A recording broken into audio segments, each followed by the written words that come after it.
নমস্কাৰ বন্ধুসকল, মই আপোনালোক সকলোকে মোৰ চেনেললৈ স্বাগতম জনাইছোঁ। বন্ধুসকল, মোৰ নাম গোবিন্দ ৰাজ কৰ্মচাৰী, এষ্ট্ৰবাস্তু এক্সপাৰ্ট নোমেলজিষ্ট। বন্ধুসকল, আপোনালোকৰ সুবিধাৰ্থে মই চেনেলটোত বাস্তুৰ সম্পৰ্কে, সংখ্যাতত্বৰ সম্পৰ্কে, জ্যোতিষৰ সম্পৰ্কে, তাৰ লগতে আপোনালোকৰ বিভিন্ন সমস্যাৰ সমাধানৰ উপায় সম্পৰ্কে আলোচনা কৰি থাকোঁ। গতিকে যদিহে আপোনালোকৰ মোৰ চেনেলৰ ভিডিঅ'সমূহ চাই ভাল লাগে, অনুগ্ৰহ কৰি মোৰ চেনেলটো ছাবস্ক্ৰাইব কৰিব, ভিডিঅ'সমূহ লাইক কৰিব, কমেণ্ট কৰিব আৰু যিমান পাৰে শ্বেয়াৰ কৰিব। বন্ধুসকল, আজি মই আপোনালোকৰ লগত এটা শত্ৰু দমনৰ প্ৰয়োগৰ সম্পৰ্কে ক'বলৈ আগবাঢ়িছোঁ। বন্ধুসকল, আমাৰ প্ৰত্যেকৰে কোনোবা নহয় কোনোবা এজন শত্ৰু থাকেই। শত্ৰু থকাটো কোনো ডাঙৰ কথা নহয়। প্ৰত্যেকজন ব্যক্তিৰে কোনোবা নহয় কোনোবা এজন শত্ৰু থকাটো স্বাভাৱিক।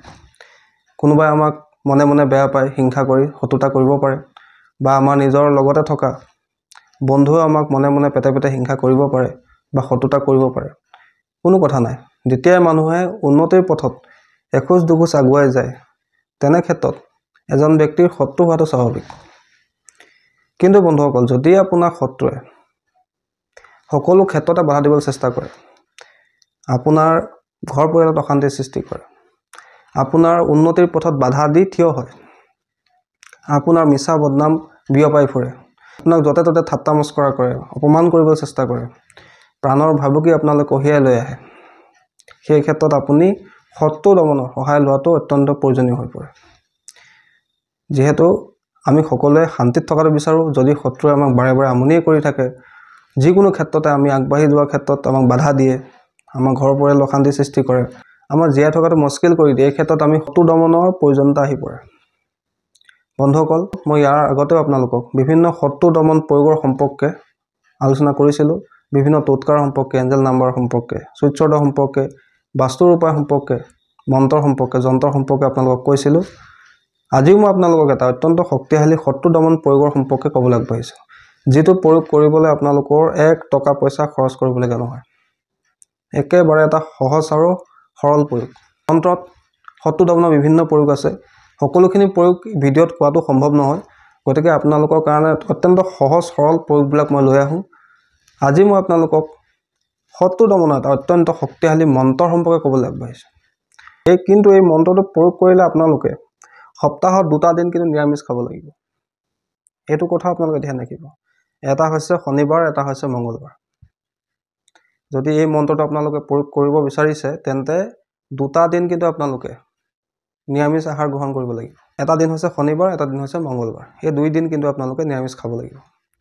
বন্ধুসকল, এই মন্ত্ৰটো এটা অত্যন্ত শক্তিশালী মন্ত্ৰ, আৰু ইয়াক আপোনালোকে প্ৰত্যেক দিনে মনে মনে আপুনি যিমান পাৰে জপ কৰিব পাৰে, বা যেতিয়া আপুনি প্ৰাৰ্থনা কৰিবলৈ বহে সেই সময়ছোৱাতো আপোনালোকে উচ্চাৰণ কৰি 11 বাৰ জপ কৰিব পাৰে, বা মনে মনে শত্ৰুজনৰ কথা ভাবি এই মন্ত্ৰটো আপোনালোকে জপ কৰি থাকিব লাগে।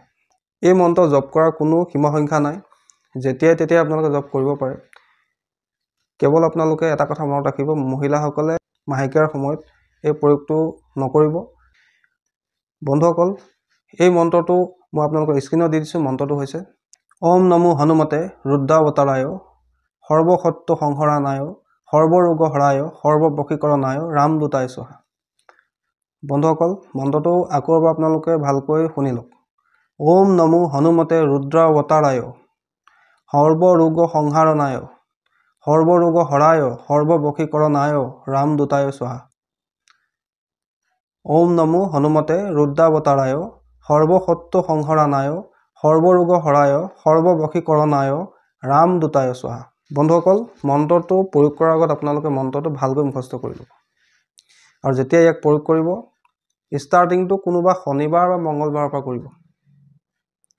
প্ৰথমে আপোনালোকে মন্ত্ৰটো মুখস্থ কৰি ল'ব। তাৰপিছত এই মন্ত্ৰটো প্ৰয়োগ আৰম্ভ কৰিব আপোনালোকে কোনো শনিবাৰৰ পৰা নহ'লে মঙ্গলবাৰৰ পৰা। কিন্তু এই প্ৰয়োগটো কৰিবলৈ লওঁতে এটা কথা মনত ৰাখিব যে সেই 2 দিন কিন্তু আপোনালোকে নিৰামিষ খাবই লাগিব। সপ্তাহটো 2টা দিন। আৰু যি শত্ৰুৱে আপোনাক বেছিকৈ আমনি কৰি আছে, সেই শত্ৰুৰ নাম মনত পেলাই আপোনালোকে এই মন্ত্ৰটো মনে মনে যিমান পাৰে যেতিয়াই পাৰে জপ কৰিব। বা যদি আপুনি প্ৰাৰ্থনা কৰিবলৈ বহে, সেই সময়ত আপোনালোকে 11 বাৰ বা 108 বাৰ আপোনালোকে জপ কৰিব পাৰে। বন্ধুসকল, এইটো এটা অত্যন্ত শক্তিশালী হনুমান দেৱতাৰ শত্ৰু সংহাৰ মন্ত্ৰ। যি শত্ৰুৰ কাৰণে আপোনালোকে প্ৰয়োগটো কৰিব, সেই শত্ৰু আপোনাৰ দমন হ'ব। সেই শত্ৰুৱে আপোনাক আমনি কৰিবলৈ এৰি দিব। আপোনাৰ যি ৰাস্তাৰ বাধা, সমস্যা, বিঘিনিবিলাক দূৰ কৰিব। শত্ৰুৰ পৰা আপোনাক সুৰক্ষা প্ৰদান কৰিব। শত্ৰু আপোনাৰ জীৱনৰ পৰা আঁতৰ কৰাৰ ক্ষেত্ৰত এইটো মন্ত্ৰ সহায় কৰিব।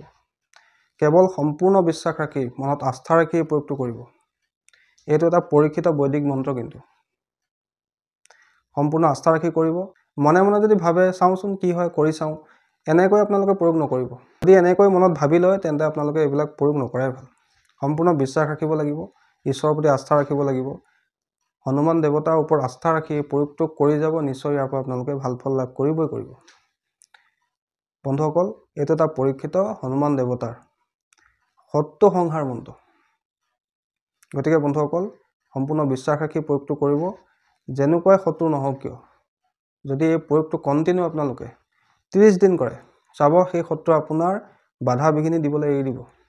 আপোনাৰ ৰাস্তাত বাধা দিবলৈ তেওঁ এৰি দিব। আপোনাৰ জীৱনৰ পৰা তেওঁ লাহে লাহে আঁতৰি যাব, অৰ্থাৎ আপোনাৰ শত্ৰু দমন হৈ যাব। বন্ধুসকল, আশা কৰিছোঁ আজি আপোনালোকৰ এই শত্ৰু দমনৰ অত্যন্ত শক্তিশালী প্ৰয়োগটোৰ সম্পৰ্কে জানি ভাল লাগিলে। যদি ভাল লাগিলে অনুগ্ৰহ কৰি ভিডিঅ'টো লাইক কৰি দিব, কমেণ্ট কৰিব আৰু মোৰ চেনেলটো ছাবস্ক্ৰাইব কৰিব। ধন্যবাদ।